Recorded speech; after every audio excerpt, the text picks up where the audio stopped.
Hi guys, and welcome back to my channel. Today I'm going to talk about breastfeeding, my personal experience. So I'm just going to start with a disclaimer. I know that this topic is going to be a bit cringy, especially for people who know me, especially for men. So if you are cringy and if you don't want to watch this video, I'm not going to judge you.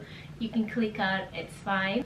You can watch my other videos, which I'm going to list down below, and also I'm going to put in the cards right here somewhere. But for the rest of the people who do want to watch that, and for the mamas out there, I am going to give 3 tips at the end of this video. But this video is obviously my personal experience with breastfeeding, so if you do want to continue on watching, then thank you very much, and let's start. So I'm gonna start with a question that I get a lot, which is why am I making videos on YouTube, and especially about this private stuff. In the beginning I wanted to make this channel about beauty and about makeup, and I wanted to kind of capture all of the private moments of me and my husband when we were trying to conceive. And I was kind of discouraged after a while because it did take us a while and I didn't expect it. If you don't know the story, I'm gonna link the video up here somewhere and also in the description box. I am a first-time mom, and most of my friends are not married and they don't have kids, and so I was looking for answers. The place where I found most of the all the information really was YouTube. So I just searched on YouTube tons of questions that I had, and I got the information that I wanted and more, and I was so grateful. Honestly, this platform is amazing for any questions that you have. Women all over the world were sharing what's going on with them, and I found it to be amazing, and I honestly found more information and more answers than the questions I had. Like, I didn't even know that I had this kind of question. I didn't know how to do the basic stuff, like how to give a bath to the newborn, how to cut their nails, how to do this and that. That was what I was looking for, so I want to give back. So let me know if it's something that you would like to hear from me, if that's something that is interesting for you guys. So this is kind of why. Now I'm gonna get to my personal experience. So after I gave birth, they kind of cleaned Talia for 2 seconds and then they put her on me. It felt like a few seconds, but a lot of things were going on. I think I'm gonna create a video of my delivery story, like giving birth. It's either gonna be linked down below and the card would be here, or it's something that I'm not gonna share. I don't know yet. I'm thinking about it, but maybe not. Anyway, they put Talia on me and I remember I was shocked. Then they just say, like, just put the baby on your breast and she will do whatever she needs to do. And I was so worried, and I put her on my nipple, and then she started sucking and she latched on perfectly. We had lactation consulting in the hospital. She gives all this information and she sees how the baby is latching, and if you have any questions she answers that. So I did end up using their services because I was freaking out.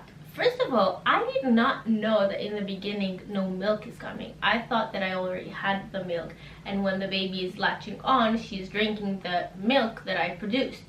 No, that is not the case. It's just like the golden drops. What is colostrum?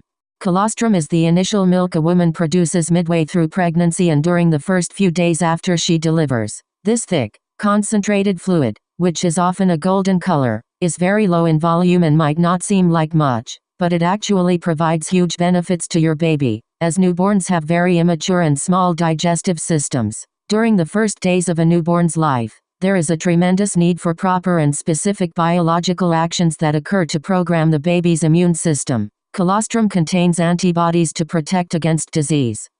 So no one told me about that. So I was like, I'm not getting milk out of my boob. So the lactation consultant came into the room and she looked and she was like, she's latching very, very well. Everything is okay. Then she basically told me that I can spoon feed her if I wanted to. So she basically just helped me squeeze my boob and put the liquid in a spoon and then just spoon feed her. So I did that. She was like, listen, the baby's latching very well, everything seems fine, so you shouldn't be worried about it. So then we tried to put her back on the nipple and she was doing very, very well. The first few days were a bit painful, I'm not gonna lie, but I didn't share it with anyone. I didn't want to tell anyone that I was feeling uncomfortable and it was a bit painful, just because my delivery was nothing like I expected. Because they like took away from me so many things, I was like, this is something that no one is gonna take away from me. Because you know how to tell you to write a birth plan and you go to the hospital and you tell them I want it this way, and they have to make sure that they do everything to make you go with your birth plan unless it's a danger to the baby or to you.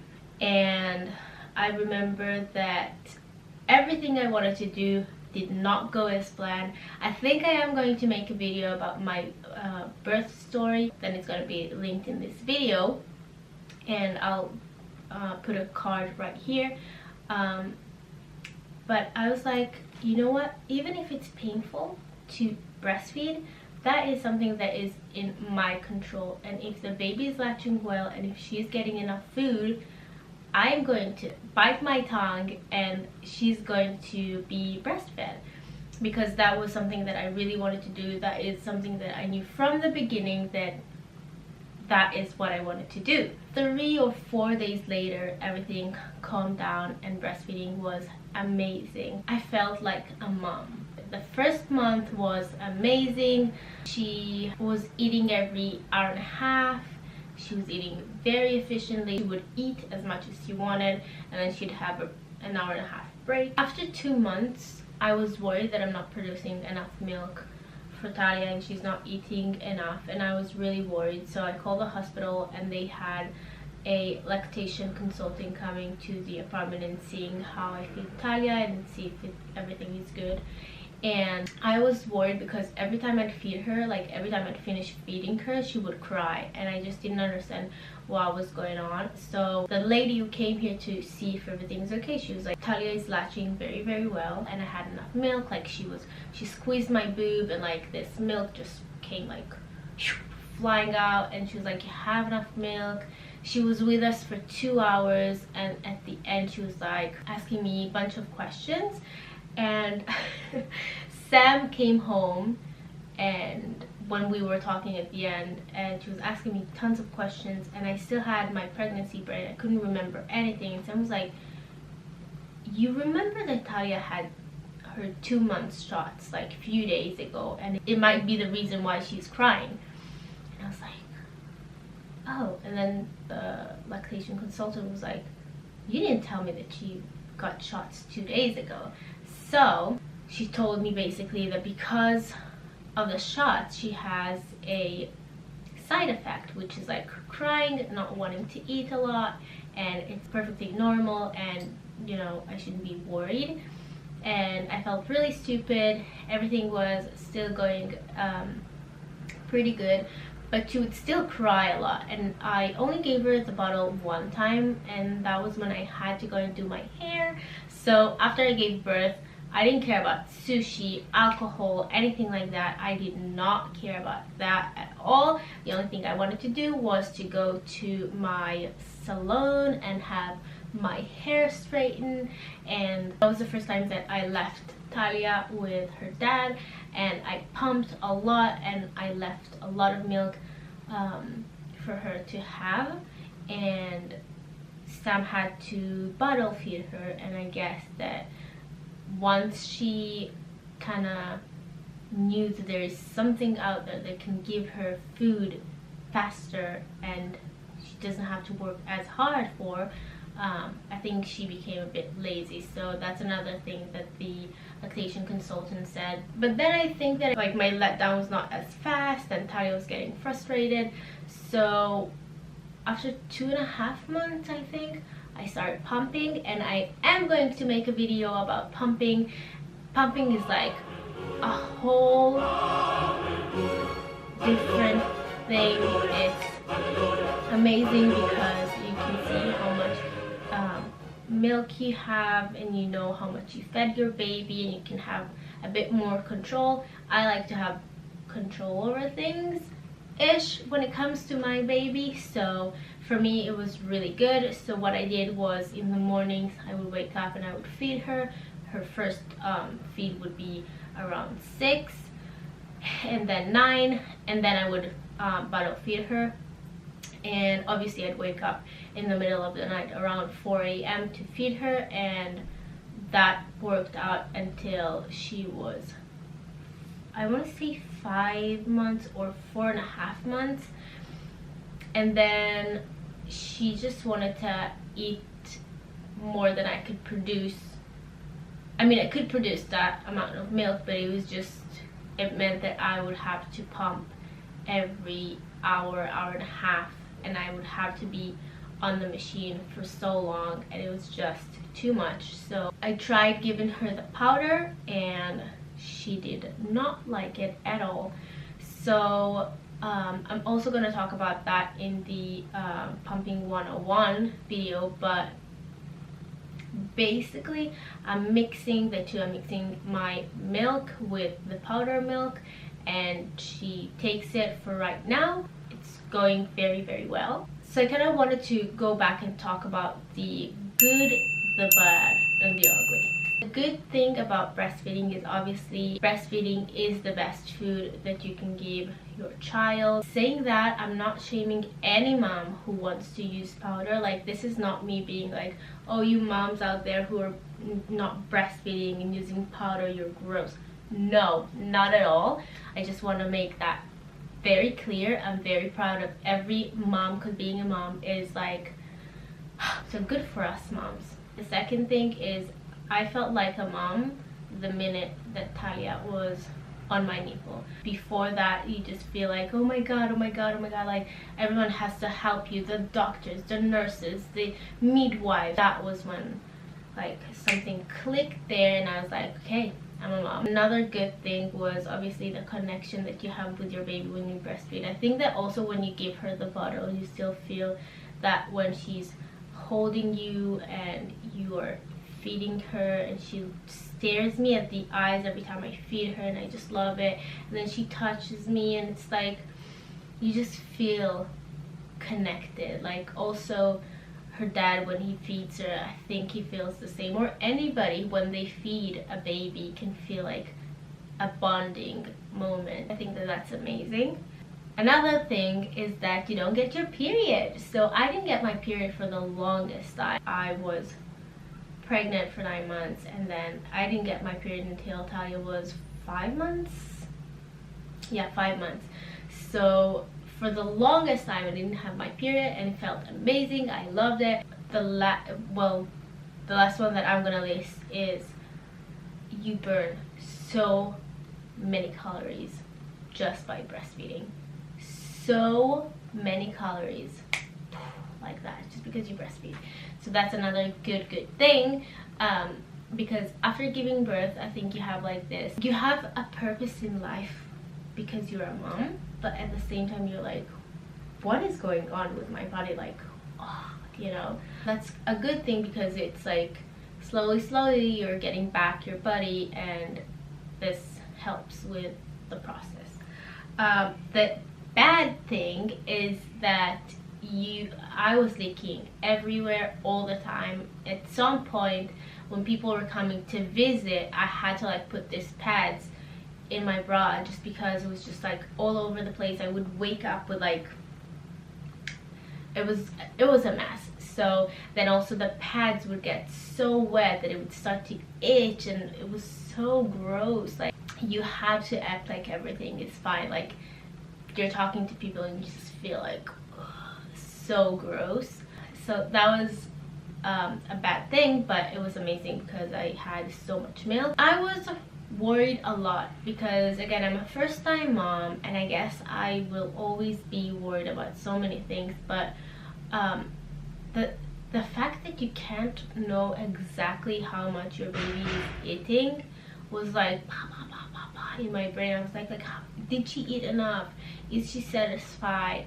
Am I feeding her right? Like, I was super worried. So that was something that always stressed me.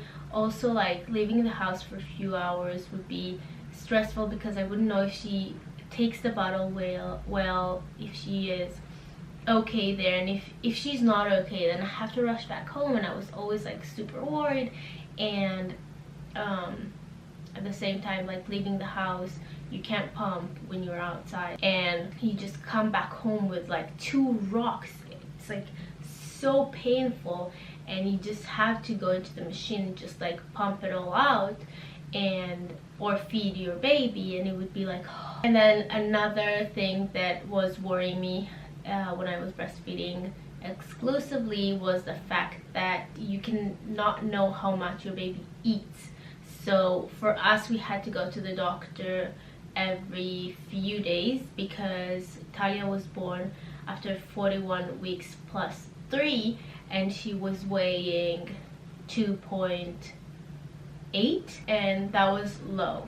So basically they told us to come back to the doctor every 3 to 4 days to check if she's gaining weight. Now I want to get to the tips. So I feel like I am in a place where, you know, it's been almost 6 months. I feel like I have a lot of experience and I could share my tips. So I have 3 tips that I really want to talk about.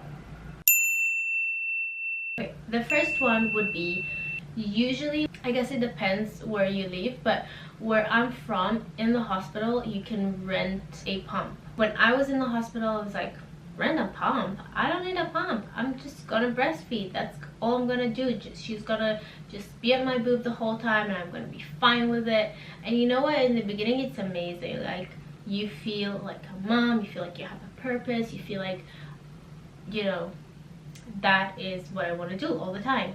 But then you get tired, and then you want to take a shower, and she's crying, and the pacifier is like not helping. She wants the boob. She wants to eat. You know, she didn't eat enough, now she wants to eat again, and it's like very stressful. But if you have a bottle in the fridge ready for any case, just like, you know, take it out, shake it, warm it up, and give it to the baby, it always helps. So in any case, I think you should have the pump. I really would recommend to just rent it from the hospital for the first 3 months, and if you don't need it, then you don't need it. You give it back to the hospital. The second tip would be to pump and store your milk in the freezer from the first month. So the first month you'll get so much milk. It's like your body thinks that you have twins or triplets, or, you know, multiple babies in you, and your body just produced so much milk. Later on, you'll have less and less and less milk, so you want to pump as much as you can in the beginning. The last tip would be maybe kind of obvious, but it's very important. It is to drink a lot of water. You don't understand how important it is until you get to the point where you don't have a lot of milk, and then you're like, what did I do wrong? 70% of breast milk is water. So this is how important it is to drink enough water and be always hydrated. And yeah, that's my last tip.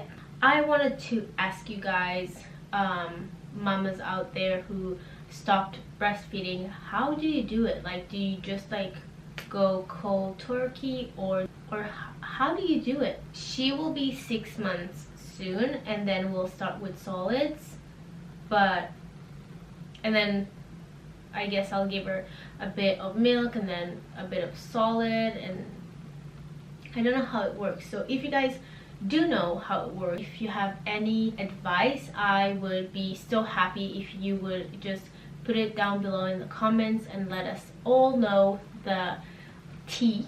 That's it, I think.